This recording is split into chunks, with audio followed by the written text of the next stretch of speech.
নমস্কার বন্ধুরা, রান্নার পরিভাষা চ্যানেলে আপনাদের সবাইকে স্বাগত জানাই। আজ বানিয়েছি আমি কড়াইশুঁটির কচুরি, সেটি আজকে আপনাদের সাথে শেয়ার করব। চলুন তাহলে দেখে নেওয়া যাক। এখানে প্রথমে আমি একটু হালকা করে গরম জল করে নিয়েছি, আর ময়াম দেওয়ার জন্য আমি এখানে কিছুটা নুন আর চিনি রেখেছি।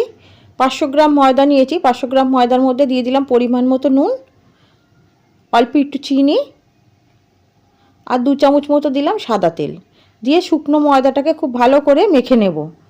ময়ামটা যদি সুন্দর হয় তাহলে কিন্তু কড়াইশুঁটির কচুরিটা খেতে খুব ভালো হবে।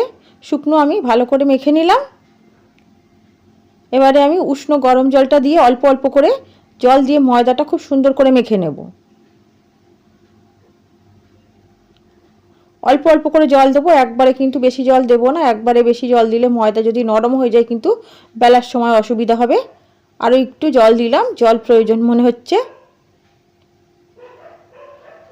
দেখুন ময়দাটা একদম সুন্দর করে মেখে নিয়েছি। একটু শক্ত শক্ত থাকবে, বেলা যাবে সেরকম শক্ত করে মাখতে হবে, খুব শক্ত না খুব নরমও না। এবার এটা আমি কিছুক্ষণের জন্য ঢাকা দিয়ে রেখে দেবো। ময়দাটা মেখে সাইড করে রেখে দিলাম। কড়াইশুঁটির কচুরি বানানোর জন্য আমি এখানে কড়াইতে গরম জল বসিয়ে দিয়েছি গ্যাসে। দিয়ে দিলাম আমি মটরশুঁটি আমি আগে থাকতে ছুলে রেখেছিলাম। এখানে 1 কিলো আছে মটরশুঁটি। মটরশুঁটিগুলো খুব তাড়াতাড়ি সিদ্ধ হয়ে যায়। দেখুন চেক করে নিলাম, মটরশুঁটি কিন্তু একদম সিদ্ধ হয়ে গিয়েছে। এবার আমি গ্যাসটা অফ করে দেবো। গ্যাসটা অফ করে কিছুক্ষণ রেখে দিলাম। জল প্রায় টেনেই নিয়েছে, বাকি যেটুকু জল আছে ছেঁকে নেব। একটা বাটি রেখেছি, বাটির উপর একটা স্টিলের চালনি দিয়ে সিদ্ধ করা মটরশুঁটিটা ঢেলে দিলাম। মটরশুঁটিটা ঠান্ডা করে নিয়েছি। এবার আমি মিক্সির বাটির মধ্যে নিয়ে নেব বাটার জন্য। আপনারা কিন্তু চাইলে শিলেও বেটে নিতে পারেন। এর সাথে আমি কিছু মশলা অ্যাড করে দেবো একেবারে। কিছুটা পরিমাণে দিয়েছি আদা, 2টো কাঁচা লঙ্কা, পরিমাণ মতো নুন,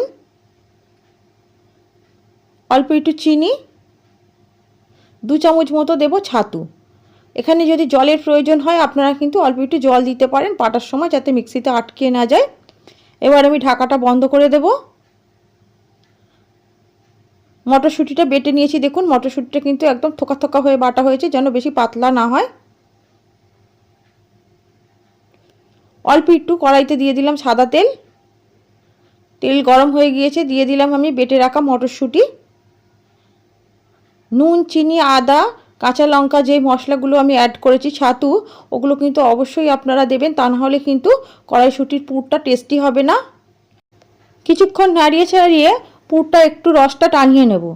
যখন রসটা টেনে আসবে তখন কিন্তু পুরটা নিজে নিজেই কড়া থেকে উঠে আসবে। দেখুন রসটা আস্তে আস্তে শুকাচ্ছে, অনেকটাই রসটা শুকিয়ে গিয়েছে, একটা সুন্দর গন্ধ আসছে। একটু দলা মতো হয়ে আসবে, তা নাহলে কিন্তু পুরের মধ্যে দিতে অসুবিধা হবে। খুন্তি দিয়ে মাঝে মাঝে কড়াইতে লেগে গেলে খুন্তি দিয়ে এরকমভাবে উঠিয়ে নিতে হবে। এই কাজটা কিন্তু একটু কম আঁচে ধৈর্য ধরে করতে হবে। দেখুন একদম কড়াই থেকে সুন্দর করে উঠে আসছে। এবার এটা আমি নামিয়ে নেব। পুর একদম রেডি হয়ে গিয়েছে। থালার মধ্যে নামিয়ে একটু ঠান্ডা করতে দেব।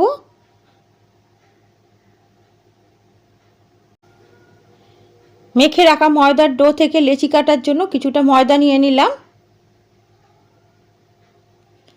ময়দাটা একদম মোলায়েম হয়ে গিয়েছে, আরও একটু ঠেসে লেচিগুলো কেটে নেব। লেচিগুলো একটু বড় বড় করে কেটেছি, আপনারা কিন্তু একটু ছোট বড় সাইজ করে নিতে পারেন।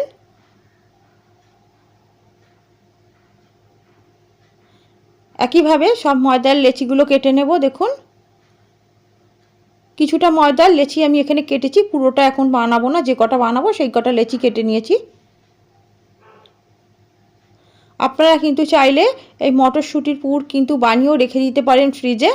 এটা কিন্তু আপনারা পরে যখন আপনাদের প্রয়োজন মতো আপনারা কিন্তু কড়াইশুঁটির কচুরি বানাতে পারেন, ময়দাও মেখে রাখতে পারেন। আমি এখান থেকে পুরোটা বানাবো না, কিছুটা বানাবো কয়েকটা, সেই কটাই আমি লেচি কেটে নিয়েছি। দেখুন আমি হাতে দিয়ে গোল করে মাঝখানে একটা পিঠের মতো একটা খুলি বানিয়ে নিয়েছি। এবারে আমি এখান থেকে কিছুটা মটরশুঁটির পুর নেব। পুরটাকে নিয়ে একটু গোল করে দলা করে নেব নাড়ুর মতো। দেখুন হাতে কিন্তু একটু লেগে যাচ্ছে না, একদম পারফেক্ট হয়েছে পুরটা।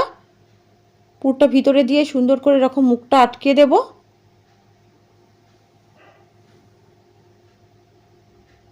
মুখটা খুব সুন্দর করে আটকে দিয়েছি, দিয়ে আবারও হাত দিয়ে সুন্দর করে লেচিটাকে গোল করে নিলাম, গোল করে রেখে দেব।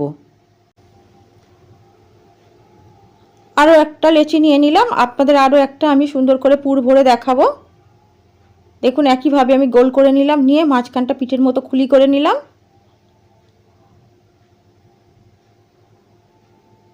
কিছুটা মটরশুঁটির পুর নিয়ে নিলাম। পুরের পরিমাণটা কিন্তু আমি একটু বেশি করেই দেব। পুরটা যদি খাওয়ার সময় মুখে লাগে কিন্তু তাহলে কিন্তু কড়াইশুঁটির কচুরিগুলো খেতে খুব ভালো লাগে। অল্প অল্প পুর দিলে কিন্তু বেশি ভালো লাগবে না, বেশি বেশি করে দিলাম। দিয়ে একইভাবে পুরটা ভরে মুখটা আটকিয়ে একটু সুন্দর করে গোল করে দিলাম।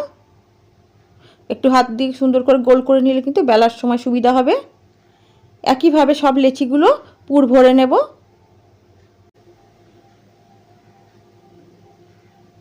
দেখুন বন্ধুরা, সব লেচিগুলোর মধ্যে কিন্তু পুর ভরে নিয়েছি। কতটা সুন্দর দেখতে লাগছে, সন্দেশের মতো। কড়াইশুঁটির কচুরি ভাজার জন্য কিন্তু এখানে আমি কড়াইতে সাদা তেল গরম বসিয়ে দিলাম।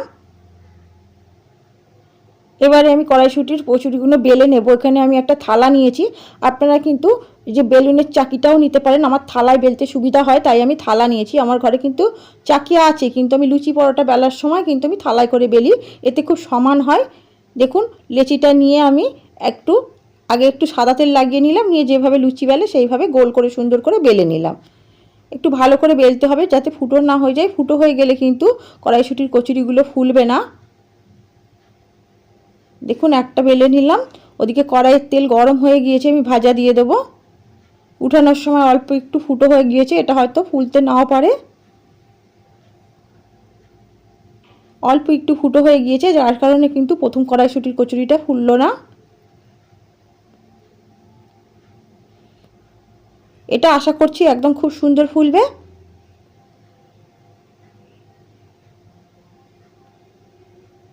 দেখুন বন্ধুরা কতটা সুন্দর হয়েছে কচুরিটা, একদম ফুলকো হয়ে ফুলে গিয়েছে।